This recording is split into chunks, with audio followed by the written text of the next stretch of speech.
जय श्री राम। सभी भक्तों का फिर से स्वागत है। हर हर महादेव। तो आइए आज सती मैया की और महादेव शंकर की आगे की कहानी सुनेंगे, तो वीडियो में सभी लोग बने रहें। हर हर महादेव।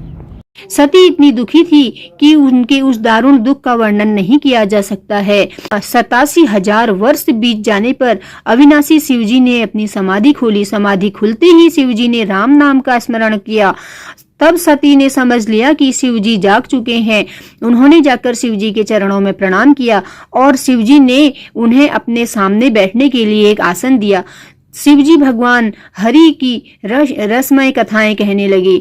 तब शिवजी श्री हरि भगवान की रसमय कथाएं माता पार्वती को सुनाते हैं। उसी समय दक्ष प्रजापति हुए और ब्रह्मा जी ने दक्ष को सब प्रकार के योग्य समझकर प्रजापतियों का नायक बना दिया था। दक्ष के हृदय में इतना बड़ा अधिकार पाकर अत्यंत स्वाभिमान आ गया था। जगत में ऐसा कोई भी पैदा नहीं हुआ जिसने प्रभुता पाकर अभिमान नहीं किया हो। जिसके हाथ में भी अभी प्रभुता आ जाती है, जिसके पास भी थोड़ी सी भी शक्तियां आती हैं, वह अभिमान तो करता ही है। तब दक्ष ने सब मुनियों को बुलाकर बड़ा यज्ञ करने लगे। दक्ष ने उन सभी देवताओं को आदर सहित निमंत्रण किया जो यज्ञ का भाग पाते थे। दक्ष का निमंत्रण पाकर ब्रह्मा, विष्णु, ब्रह्मा और महादेव जी को छोड़कर सभी देवता, किन्नर, नाग, गंधर्व अपनी अपनी पत्नियों के साथ अपना अपना विमान सजाकर वहां चले गए। सती ने देखा अनेक सुंदर विमान आकाश में जा रहे हैं। देव सुंदरियां मधुर गान कर रही हैं, जिन्हें देखकर ऋषि मुनियों का ध्यान छूट जाता है। सती ने विमानों में देवताओं के जाने का कारण पूछा। तब शिवजी ने सारी बातें बताई। पिता के यज्ञ में मेरे पिता के घर में यज्ञ है, ऐसा सुनकर सती कुछ प्रसन्न हो गई और सोचने लगी कि यदि महादेव जी भी मुझे आज्ञा दे दें तो इसी बहाने से कुछ दिन मैं भी पिता के घर चली जाऊं। उनके हृदय में पति के द्वारा त्यागे जाने का बहुत दुख था। सती मैया को पति के द्वारा त्याग देने का बहुत दुख था, पर अपना अपराध समझकर वे कुछ कहती नहीं थी। आखिर भय और संकोच से प्रेम रस में सनी मनोहर वाणी से वे बोली, हे प्रभु, मेरे पिता के घर बहुत बड़ा उत्सव है। यदि आपकी आज्ञा हो तो मैं आदर सहित उसे देखने जाऊं। शिवजी बोले, तुम्हारी बात तो ठीक है और मुझे पसंद भी आई है तुम्हारी बात, किंतु तुम्हारे पिता ने हमें निमंत्रण नहीं दिया है, अतः बिना बुलाए वहां जाना उचित नहीं है। इस अवसर पे तुम्हारे पिता के घर में जो यज्ञ है, इस अवसर पे उन्होंने अपनी सभी पुत्रियों को बुलाया है, किंतु हमसे वैर होने के कारण उन्होंने तुम्हें भी बुला दिया। शिवजी से वैर होने के कारण, शिवजी कहते हैं कि मुझसे वैर होने के कारण उन्होंने तुम्हें भी बुला दिया। यद्यपि मित्र, स्वामी, पिता और गुरु के घर बिना बुलाए भी चले जाना चाहिए, लेकिन यदि कोई ऐसी जगह है जहां आपका विरोध हो तो उस जगह बिना बुलाए जाना ठीक नहीं है। शिवजी ने अनेक प्रकार से समझाया, पर सती के मन में ज्ञान नहीं हुआ। पर सती मैया के मन में ज्ञान, यहाँ पे भी ज्ञान नहीं आया। फिर शिवजी ने कहा कि यदि बिना बुलाए जाओगी तो हम इसे अच्छी बात नहीं मानेंगे। यदि तुम बिना बुलाए जाओगी तो मैं इसे अच्छी बात नहीं मानूंगा। शिवजी ने अनेक प्रकार से कहकर देख लिया, किंतु जब सती मैया किसी भी प्रकार नहीं रुकी, तब महादेव जी ने अपने मुख्य गणों के साथ गणों को साथ में देकर उन्हें विदा कर दिया। तो महादेव जी ने उन्हें भेज दिया। जब सती पिता दक्ष के घर पहुंची, तब दक्ष के भय से किसी ने भी उनकी आवभगत नहीं की। केवल उनकी माता ही आदर से मिली। बहनें भी बहुत मुस्कुराती हुई चली गई।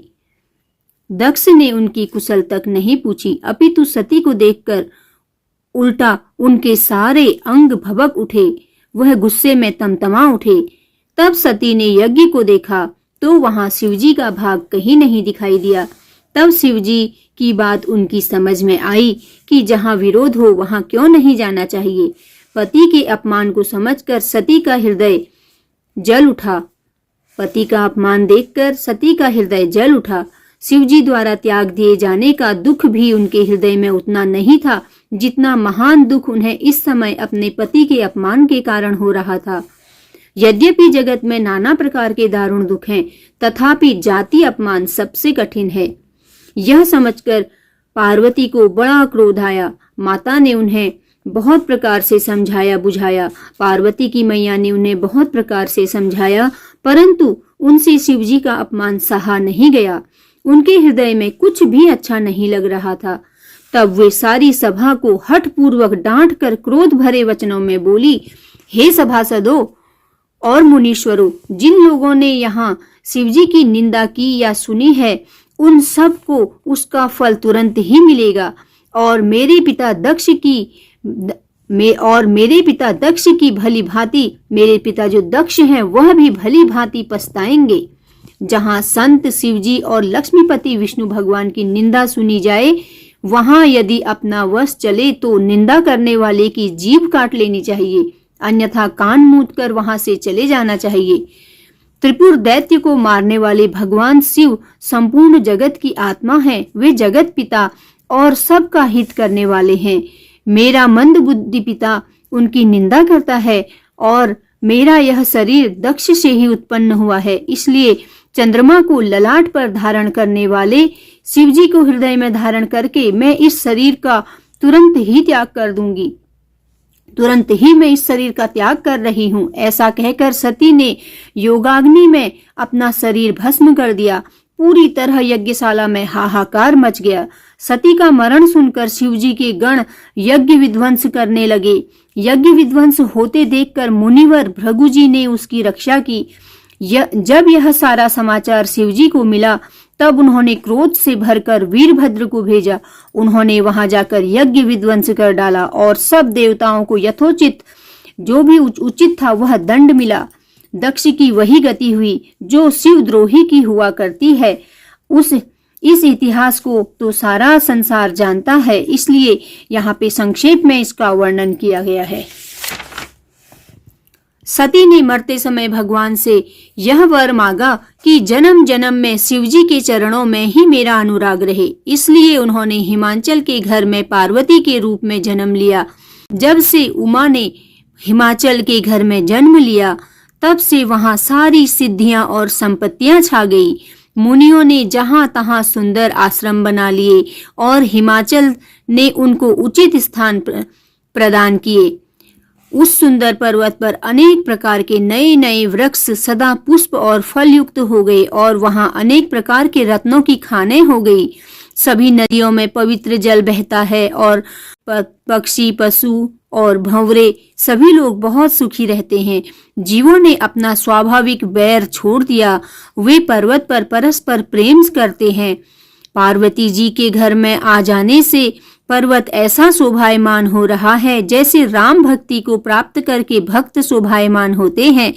पर्वतराज के घर में नित्य नित्य नए नए मंगल उत्सव होते हैं, जिसका यशगान ब्रह्मा आदि भी गाते हैं। जब नारद जी ने ये सब समाचार सुने तो वे कौतुक के कारण हिमाचल के घर पधारे।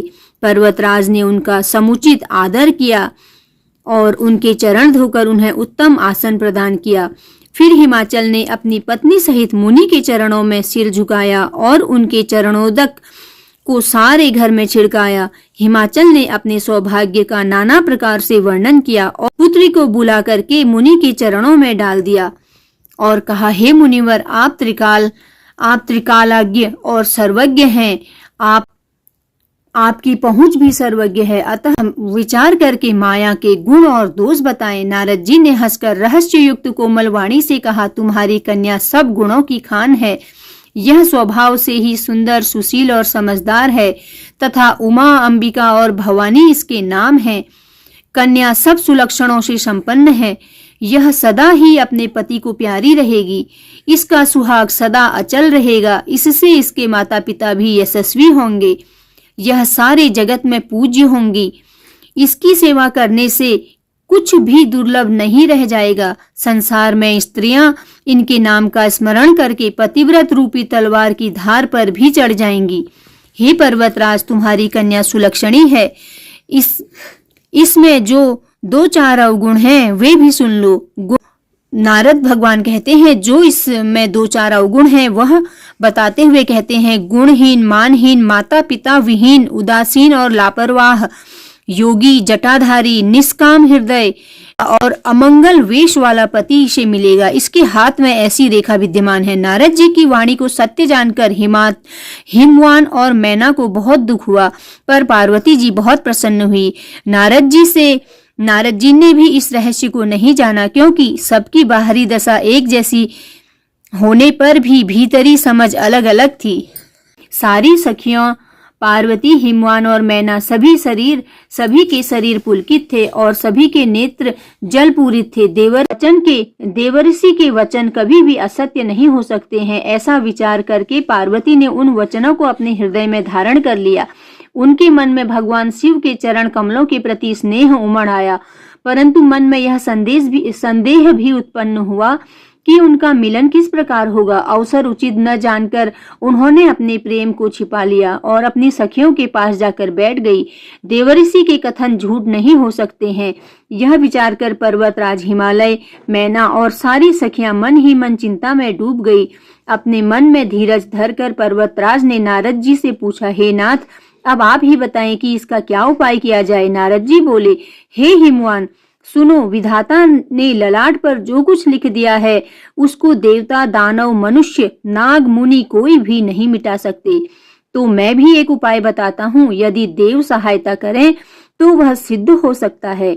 उमा को वर तो निसंदेह वैसा ही मिलेगा जैसा मैंने तुम्हारे सामने वर्णन किया है, परंतु मैंने वर के जो दोष बतलाए हैं, मेरे अनुमान से वे सभी शिवजी में हैं। यदि शिवजी के साथ इसका विवाह हो जाए तो दोषों को भी सब लोग गुणों के समान ही मानेंगे। गंगा जल से बनाई हुई मदिरा का भी संत लोग कभी पान नहीं करते, पर वही मदिरा गंगा जी में मिल जाने पर पवित्र हो जाती है। ईश्वर और जीव में यही भेद है। शिवजी सहज हैं, समर्थ हैं, वे भगवान हैं, इसलिए विवाह सब प्रकार से कल्याणकारी होगा, परंतु भगवान की आराधना अत्यंत कठिन है।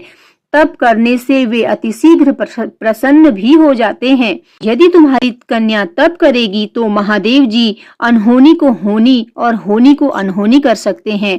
यद्यपि संसार में अनेक वर हैं, पर इसके लिए शिवजी को छोड़कर दूसरा वर नहीं है। शिवजी वर देने वाले, शरणागतों के दुखों का नाश करने वाले, कृपा के समुद्र और सेवकों के मन को प्रसन्न करने वाले हैं। शिवजी की आराधना किए बिना करोड़ों योग और जप करने पर भी वांछित फल नहीं मिलता है।